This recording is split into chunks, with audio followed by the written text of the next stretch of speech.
오늘은 삶에서 작동하는 신앙, 삶에서 작동하는 신앙이라는 제목으로 하나님의 말씀을 살펴보겠습니다. 요즘에 온 바이블을 준비하면서 저는 야고보서 말씀을 계속해서 반복해서 읽고 있습니다. 그러다 보니까 자꾸만 이 마음에 담기는, 마음을 만지는 말씀들이 계속 늘어나고 있습니다. 특별히 그 중에 이 행함과 믿음에 대한 말씀이 저에게 많이 다가왔습니다. 야고보서 2장 22절에서 이렇게 말씀합니다. 네가 보거니와 믿음이 그의 행함과 함께 일하고 행함으로 믿음이 온전하게 되었느니라. 또 26절에서도 이렇게 말씀합니다. 영혼 없는 몸이 죽은 것 같이 행함이 없는 믿음은 죽은 것이니라. 살아있는 믿음이라는 것은요, 반드시 행함과 연결되게 되어 있다는 거죠. 신앙은 단지 마음의 영역에 있는 게 아니라는 거예요. 또 종교적인 영역에서 신앙생활에 작동하면 안 된다는 거예요. 거기서 끝마치면 안 된다는 거죠. 삶의 모든 영역에서 나타나는 실제가 되어야 한다는 것이죠. 아브라함 카이퍼라는 유명한 신학자가 있거든요. 이 신학자는 삶의 체계로서의 기독교라는 책을 썼습니다. 이 기독교가 삶의 체계로서의 기독교라는 것을 이야기하고 싶은 거죠. 그러니까 기독교는 샤머니즘이 아니라는 거예요. 그러니까 샤머니즘이 뭐예요? 내가 원하는 것을 이루기 위해서 만들어지는 종교 행위가 샤머니즘입니다. 기독교는요, 단지 종교 영역에만 갇혀 있는 것도 아니라는 거예요. 우리가 예배를 드리고 말씀을 보고 기도하는 거, 이것도 되게 가치 있고 중요한 것이지만 여기에만 갇혀 있으면 안 된다라는 거예요. 우리가 믿는 기독교는 삶의 모든 영역의 체계를 하나님 나라의 원리로 바꾸는 것을 기독교라고 이야기한다는 거죠. 팀 켈러 목사님도요, 센터 처치라는 책에서 이것과 비슷한 이야기를 합니다. 우리는 영적 생활이나 교회의 삶을 세속 생활이나 문화적 삶으로부터 분리해서는 안 된다. 삶의 모든 영역은 하나님께 드리는 살아있는 예배로 드려져야 한다. 우리가 믿는 기독교 신앙이 뭐냐? 삶의 모든 영역을 예배의 자리로 바꾸는 거라는 거예요. 하나님이 다스리는 그 나라로 바꾸는 것이 우리가 믿는 신앙이라는 것을 이야기하고 있는 거죠. 베드로도요, 이 정신을 그대로 오늘 말씀에 담고 있습니다. 먼저 베드로는 신앙의 정체성에 대해서 이야기를 했어요. 그리고 난 후에 이 정체성이 바르게 드러나야 되는 실제 삶의 영역을 우리에게 이야기를 해주고 있습니다. 특별히 베드로는 신앙과 삶을 연결하는 한 단어를 우리에게 소개를 합니다. 13절을 보세요. 인간의 모든 제도를 주를 위하여 순종하되라는 말입니다. 이 말은 휘포타소라는 합성어거든요. 휘포라는 말은 멋멋의 아래라는 의미입니다. 타소는 배열하다, 정렬하다, 이런 의미를 담고 있어요. 그래서 이것을 합치면 멋멋 아래에 두다, 또 자발적으로 복종하다, 권위와 질서를 인정한다, 이런 의미가 되어집니다. 사실 베드로는요, 이 순종하라는 말로 삶의 모든 영역과 신앙을 연결시키고 있어요. 오늘 말씀을 보면 맨 먼저 무슨 영역을 연결시키고 있냐면 국가라는 영역을 연결시키고 있습니다. 그리고 18절 이하를 보면 직장의 영역을 연결시키고 있어요. 그리고 3장에서는 가정의 영역을 신앙과 연결시키고 있고 5장에서는 마지막으로 교회의 영역을 신앙과 연결시키고 있습니다. 이것을 보면 베드로가 지금 말씀하는 신앙, 또 성경이 우리에게 말씀하는 신앙의 핵심이 뭐냐면 삶에서 작동하는 신앙이라는 거예요. 우리의 모든 삶의 영역에서 작동하는 것이 진짜 신앙이다라는 것을 우리에게 알려주고 있는 것이죠. 오늘은 이 많은 영역 중에서 제일 먼저 소개하는 국가 영역에 대해서 살펴보려고 합니다. 두 가지를 살펴보려고 하는데요. 첫 번째로 국가 영역에서 바른 신앙으로 살아가려면 세상을 보는 바른 시각이 있어야 한다는 것입니다. 헬런 켈러를 우리가 잘 알죠. 이런 유명한 말을 했습니다. 세상에서 가장 불쌍한 사람은 시력은 있지만 비전이 없는 사람이다. 저는 이 말을요, 이렇게 바꿀 수 있다고 생각을 합니다. 시력은 있는데 하나님을 보는 영적인 시력이 없는 사람은 세상에서 가장 불쌍한 사람이다. 사실 성경을 보면 이런 불쌍한 사람들을 굉장히 많이 소개를 하고 있습니다. 엘리사의 종 게하시, 그 사람이 이런 사람이었습니다. 영적인 시각이 열려있지 않으니까 엄청난 하나님의 군대를 보지 못하고 아람 군대만 보면서 두려움에 사로잡혀 있어요. 그러니까 그에게 보이는 유일한 것은 아람 군대뿐이에요. 반면에 엘리사는요, 아람 군대뿐만 아니라 그보다 더 강한 하나님의 군대를 보는 영적인 시각이 있었습니다. 그래서 어떻게 돼요? 담대해요. 그렇게 지쳐 있는데도 두려움이 없이 여유가 있습니다. 엘리야도요, 이런 경우를 경험했더라고요.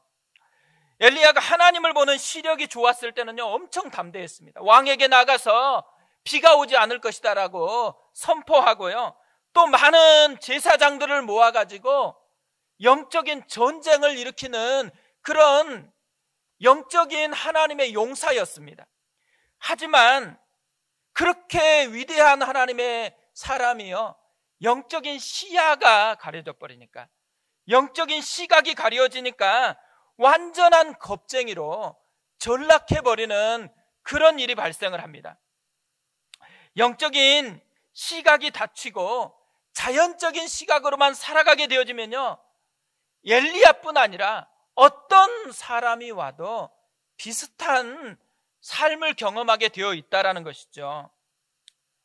근데 이 두 사람을 보면요, 발견할 수 있는 게 있어요. 언제 영적인 시각이 가려지냐? 하나님이 아닌 다른 것을 두려워할 때 영적인 시각이 가리워졌다라는 그런 사인이라는 거예요. 영적인 시각이 가리워졌다라는 이 영적인 깜빡이, 우리가 자동차에 보면 영적인 깜빡이 켜고 돌잖아요. 이런 영적인 깜빡이 같은 역할을 하는 것이 두려움이 우리를 엄습할 때라는 거예요. 우리가 두려워할 분은 딱 한 분밖에 없어요. 하나님밖에 없습니다. 그런데 하나님이 아닌 다른 것을 두려워하고 있다, 이 말은요, 영적인 시력을 잃어버렸다라는 거예요. 영적인 깜빡이가 지금 깜빡깜빡 켜지고 있습니다.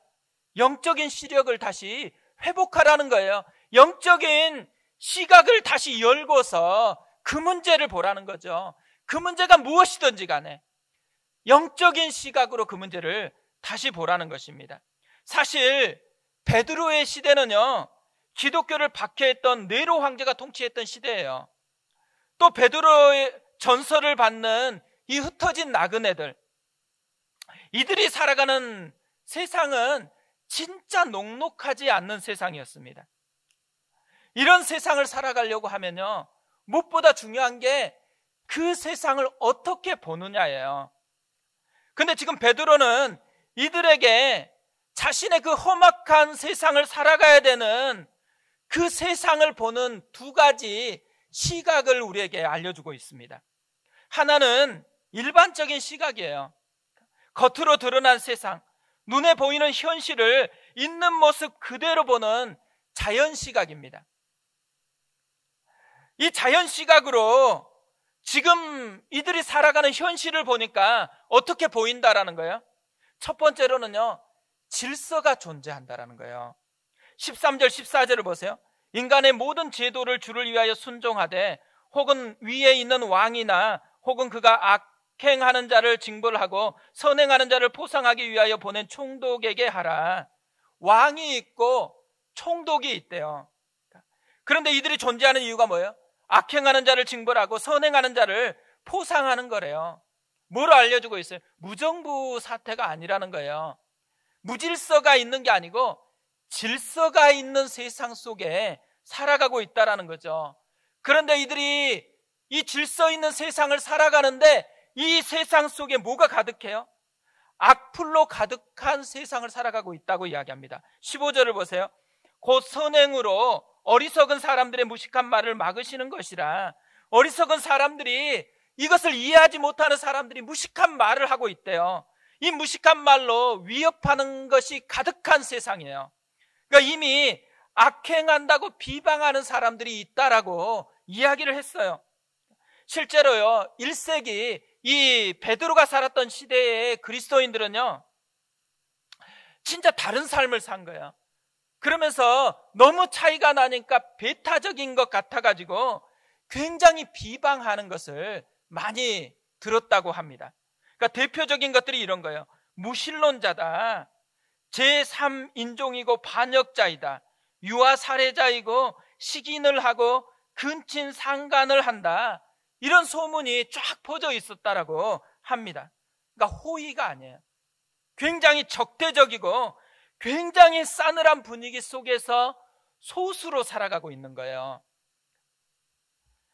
이런 세상 속에 완전히 우리가 빠졌다고 하면 얼마나 괴롭겠어요.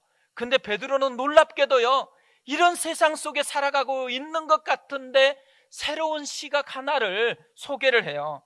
이런 험악한 세상 속에 영적인 시각을 다시 보게 베드로가 알려주고 있어요. 13절을 다시 보면 이렇게 되어 있습니다. 인간의 모든 제도를 주를 위하여 순종하되 혹은 위에 있는 왕이나, 그러니까 베드로가요, 순종해야 될 대상을 설명하면서 인간의 모든 제도라고 이야기를 합니다. 여기서 제도라는 말이 있죠. 이 말은 크티세이라는 독특한 헬라어 표현이에요. 이 단어는 원래 창조하는 행위, 창조된 피조물을 의미하는 말입니다. 이것이 지금 하나님이 행하시는 창조 행위와 연결되지 않고 인간과 연결되고 있어요. 그리고 후에 왕과 총독들이 나와요. 그래서 이 단어를 사실은 번역하기 어려운데 이 단어를 권위, 또 질서, 제도라는 말로 번역을 했습니다. 웨스트민스터 신학원 대학교에 김경식 교수님이 계시거든요. 이분이 이 제도라는 이 독특한 표현 때문에 이런 의미를 담고 있다라고 설명을 해요.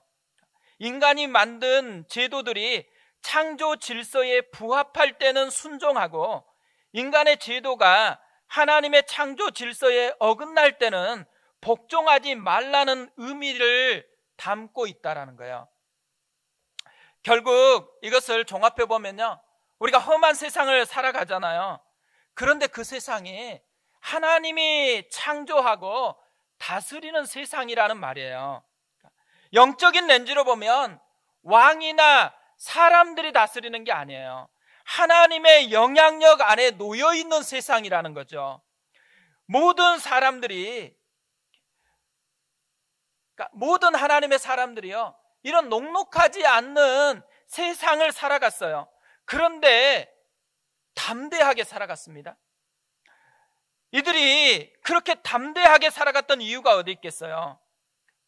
영적인 눈으로 하나님이 함께하고 하나님이 다스리는 세상을 보고 있었기 때문에 그런 험악하고 위험한 세상 속에서 담대하게 살아갈 수 있었다라는 거죠. 이런 사람 중에 대표적인 사람이 누구겠어요? 저는 다니엘이라고 생각합니다. 이 두 가지 시각으로 다니엘은 살아갔던 거예요. 그래서 비록 현실은 어때요? 바벨론의 포로의 삶을 살아가요. 그런데도 불구하고요, 영적으로는 하나님 나라를 살아가고 있다라는 거예요.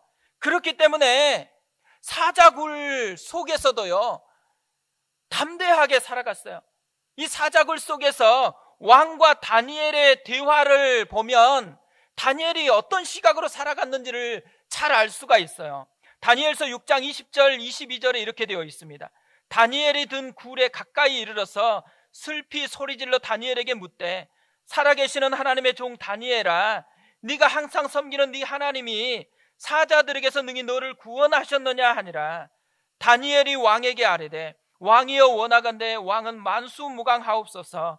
나의 하나님이 이미 그의 천사를 보내어 사자들의 임을 보응하셨으므로 사자들이 나를 상해하지 못하였사오니 이는 나의 무죄함이 그 앞에 명백함이오며 또 왕이여 나는 왕에게 해를 끼치지 아니하였나이다 하니라.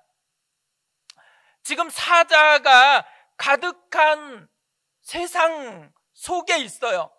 그런데 그곳이 하나님의 그늘 아래였다고 이야기하는 거예요. 여전히 그곳에서 하나님이 진짜 왕으로 다스리고 있었다라고 고백하고 있는 것이죠. 우리도 마찬가지라는 거예요. 우리가 코로나 때문에 얼마나 어려운 삶을 살아왔어요. 그런데 코로나가 우리를 다스리고 있는 것 같죠. 또 이 코로나를 대하면서 정부의 정책을 보면서 많은 사람이 또 상하고 힘들어해요. 근데 왜 그것만 보고 있는 거예요? 하나님께서 오늘 우리에게 요구하는 게 뭐예요? 그 시각만 있는 게 아니고 영적인 또 하나의 세계가 있기 때문에 영적인 시각을 열어서 또 하나의 세계를 보라는 거예요.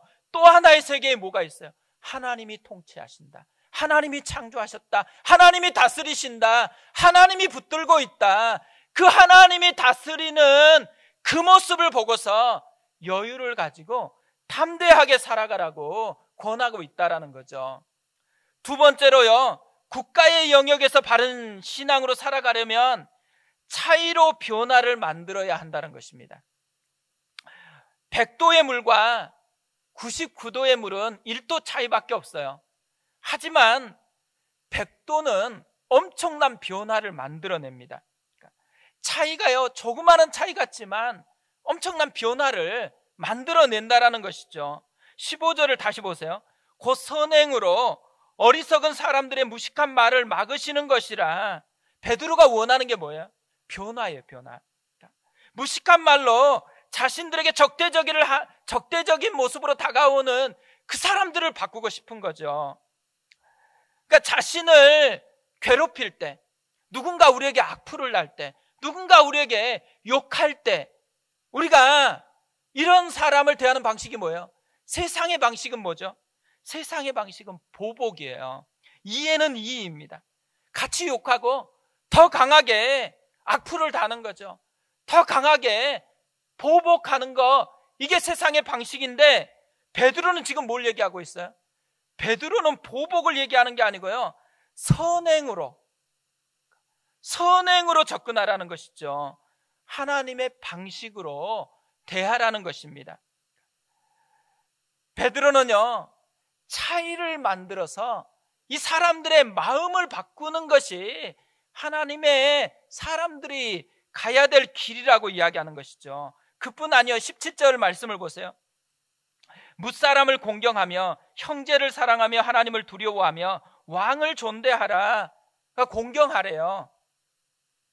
자신을 괴롭히는 사람을 공경하래요.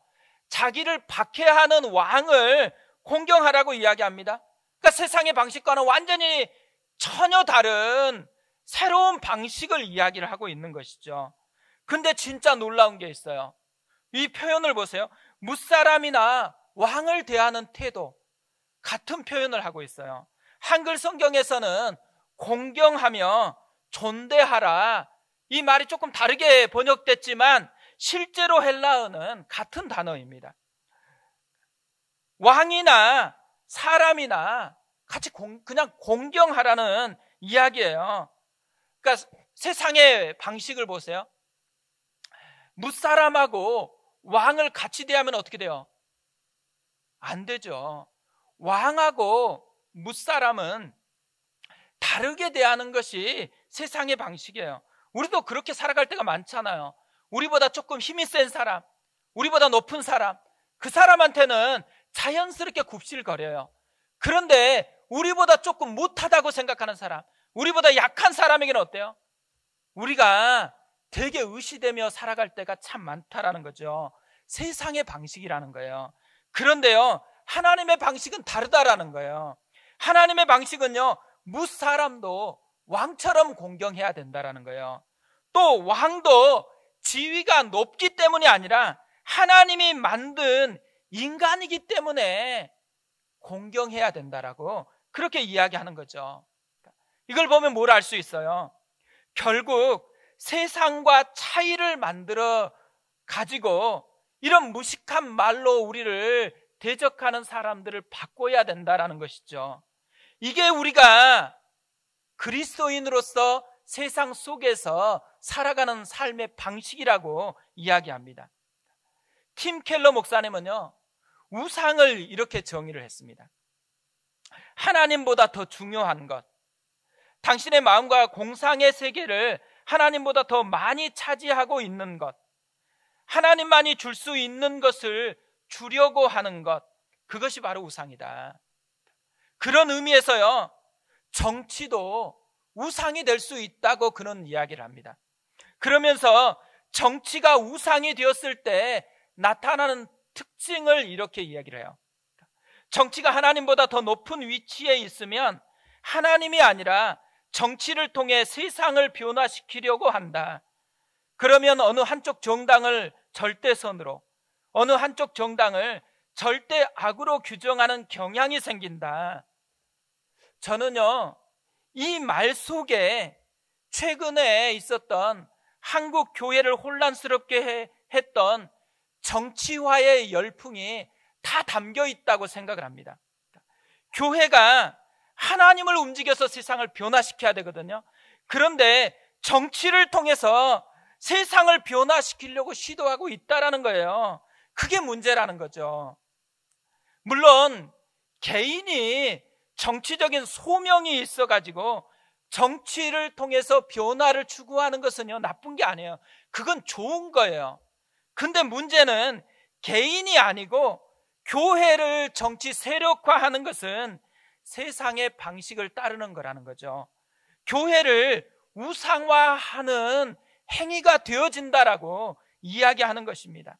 교회는 세상의 방식으로 가는 게 아니에요. 하나님의 방식으로 차이를 만들어서 세상을 변화시키는 게 교회라는 것을 이야기하는 거죠. 사실 세상의 사람들은 그냥 살면 되잖아요. 그런데 왜 크리스찬들은 이렇게 다르게 살아가야 될까요? 세상의 방식이 아닌 하나님의 방식으로 차이를 만들면서 왜 우리는 살아가야 될까요? 베드로는요, 우리 자신의 정체성과 기준 때문이라고 얘기해요. 우리는 존재가 다른 사람이 되었대요. 우리는 이미 기준이 다른 사람이 되었기 때문이라는 거예요. 16절을 보세요. 베드로는 지금 왕이나 제도에 순종하고 적대하는 사람들을 향해서 선행을 해야 되는 이유를 이렇게 설명을 해요. 너희는 자유가 있으나 그 자유로 악을 가리는 데 쓰지 말고 오직 하나님의 종과 같이 하라. 왕이 힘이 세니까 할 수 없이 복종하라는 게 아니에요. 그러니까 적대 세력이 많아서 분위기에 밀리니까 비굴하게 타협하라는 말이 아니죠. 오히려 반대말이에요. 오히려 자유가 있고 우리가 하나님의 종이기 때문에 순종하라고 이야기를 합니다. 그러니까 정체성이 달라졌다는 거예요. 우리는 이제는 세상의 사람이 아니고 하나님의 사람으로 정체성이 바뀌었다라고 이야기를 하는 거죠. 여기서 우리가 자유라는 이 말, 어디로부터 자유를 이야기하는 것일까요? 여기서 말하는 자유는요, 죄로부터 자유예요. 세상의 메인 욕망으로부터의 자유를 이야기하는 것입니다. 우리는 이미 예수님의 십자가의 사랑으로 죄와 세상의 욕망으로부터 자유하게 된 사람이라는 거예요. 죄와 사망의 노예였었는데 이제는 우리를 새롭게 사신 하나님의 노예가 된 사람이라는 것이죠. 사실 1세기에 이 지금 베드로의 편지를 받았던 그리스도인들을 살펴보면요, 대부분은 노예였다고 합니다. 그런데 이들이 지금 신부는 세상 속에서 노예예요.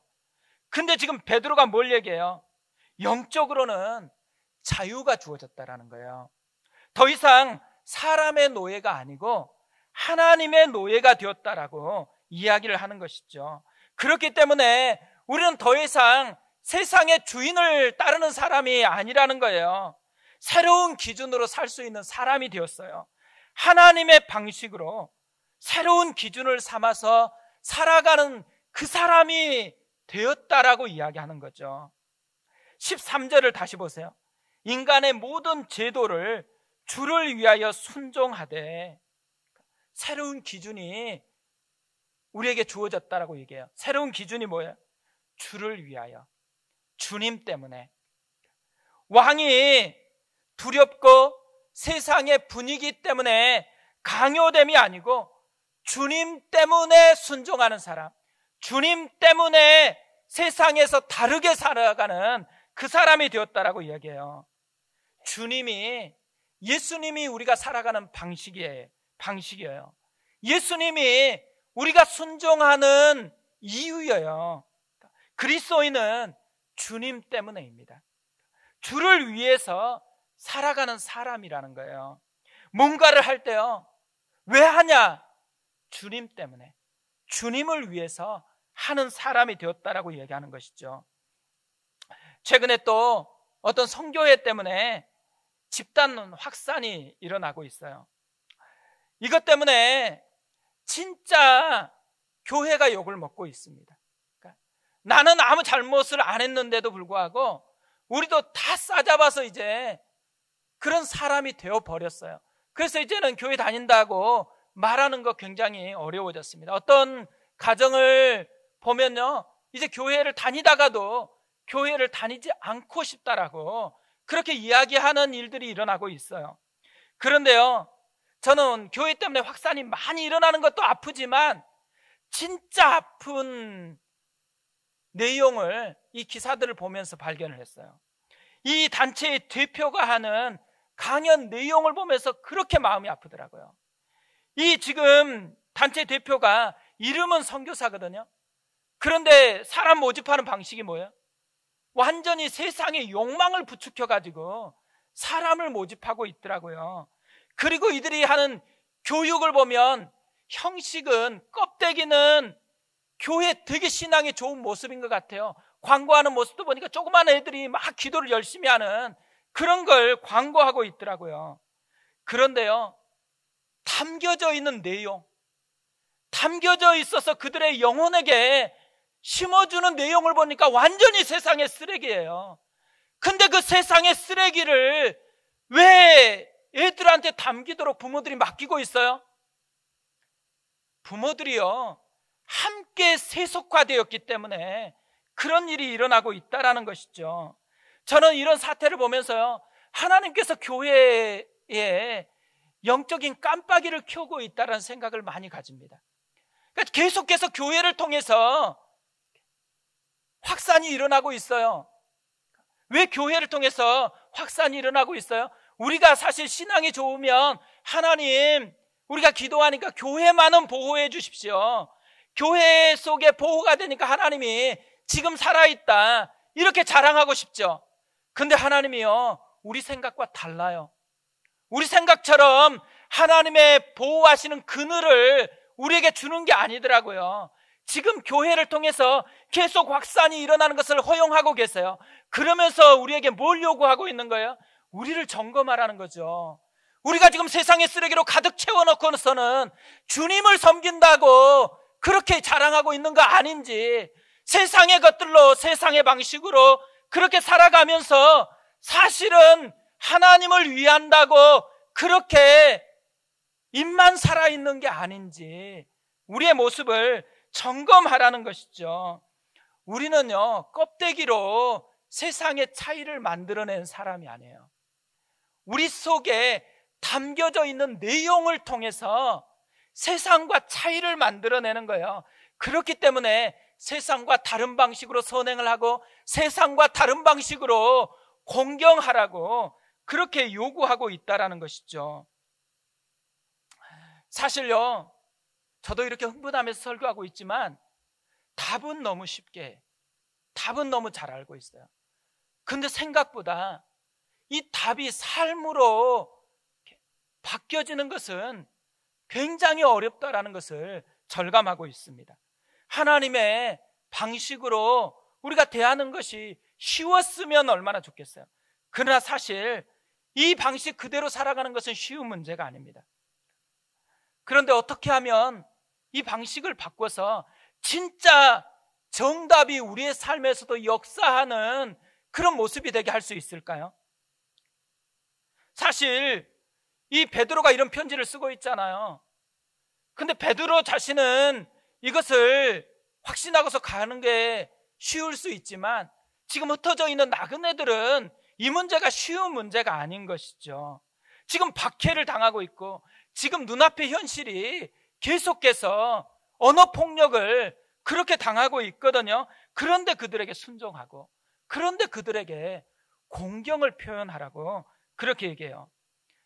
자연 본성으로는요 불가능하다라는 거죠. 자연 본성을 거스르는 더 강력한 큰 힘이 필요하다라는 거예요. 성령의 능력, 하나님의 임재의 능력이 우리를 사로잡아야 되는 것이죠. 그래서 그리스도인은요 정답으로 사는 사람 아니에요. 성령 충만함으로 사는 사람이에요. 우리가 알고 있는 것이 우리의 답이 아니에요. 성령께 매인 것이 우리의 답이에요. 베드로는 오늘 말씀에서 하나님의 종처럼 되라고 그렇게 이야기를 합니다. 하나님의 종처럼 되라는 이 말은요 하나님의 종처럼 행하라는 의미가 있죠. 근데 그 의미만 있는 게 아니에요. 하나 더 큰 의미가 있어요. 하나님의 종들이 가진 무기를 너도 사용하면서 살아가라는 것이에요. 하나님의 종들이 가졌던 무기가 뭐예요? 믿음입니다. 믿음. 지난주에 이 말씀을 묵상하면서 말씀을 준비하는데요 찬양 하나가 문득 떠오른 거예요. 믿음이 없이는 이라는 찬양입니다. 가사가 이래요. 우리가 잘 알지 못하는 찬양이더라고요. 주님, 제 마음이 너무 둔해서 주님을 볼 수 없습니다. 이 땅에 속하여 이 땅만 보다가 주님 손을 놓쳤습니다. 나는 나그네로 왔는데 왜 주저앉게 되었나? 나는 청지기인데 언제부터 내 삶의 주인이 되어버렸나? 믿음이 없이는 기쁘시게 못하나니 고된 수고도 다 헛될 뿐이라. 믿음이 없어서 무너진 삶의 모든 자리에 다시 주님을 기다립니다. 저는 이 찬양을 듣는데요 이 가사, 나그네로 왔는데 왜 주저앉게 되었나? 청지기인데 언제부터 내 삶의 주인이 되어버렸나? 이게 마음을 찔리는 거예요. 왜 우리가 나그네로 왔는데 주저앉게 되었을까요? 왜 우리가 청지기인데 삶의 주인이 되어버렸을까요? 우리가 해야 한다라는 걸 몰라서가 아니에요. 결심이 약해서도 아니에요. 할 수 있게 하시는 하나님의 능력을 사용하는 믿음이 깨졌기 때문이라는 거예요. 빌리 그레함 목사님이 이런 말씀을 했습니다. 기도가 없는 그리스도인은 능력 없는 그리스도인이다. 기도가 없는 그리스도인은 능력 없는 그리스도인이다. 우리의 능력이 어디서 와요? 우리의 결심에서, 우리의 결단에서 오는 거 아니에요. 하나님이 긍휼히 여겨서 우리를 만져줘야만 능력 있는 삶을 살아가는 거예요. 그러니까 기도하라는 거예요. 진짜 믿음이 우리 속에 작동할 수 있도록 기도만이 그것을 이루는 하나님의 방법이기 때문에 기도하라고 요구하고 있는 것이죠. 우리가 오늘 우리의 현실을 살아간다라는 것, 험한 세상을 살아간다라는 말이죠. 이런 험한 세상을 살아갈 때요 오늘 베드로가 말하는 이것을 우리가 잘 붙들었으면 좋겠습니다. 삶에서 진짜 신앙이 작동하도록 두 가지 시각을 사용하라는 거예요. 자연 시각뿐만 아니라 영적인 시각을 열어서 하나님의 다스림을 바라보라는 것이죠. 또 하나, 우리는 이미 정체성이 바뀌었고 기준이 달라진 사람이라는 거예요. 그렇기 때문에 다른 삶을 살아가라는 거죠. 차이를 만들어서 사람을 변화시키는 것, 차이를 만들어서 세상을 변화시키는 것, 이것이 우리가 살아가야 되는 하나님의 방식이라고 이야기를 하고 있습니다. 그러기 위해서 우리에게 필요한 것, 믿음의 무기, 우리의 힘이 아닌 하나님이 우리를 도우신다라는 것, 하나님이 우리의 힘이다라는 것, 하나님이 우리와 함께하면 우리도 이렇게 살 수 있다라는 것, 이것을 믿고 주님을 다시 바라보면서 한 주간을 살아가셨으면 좋겠습니다.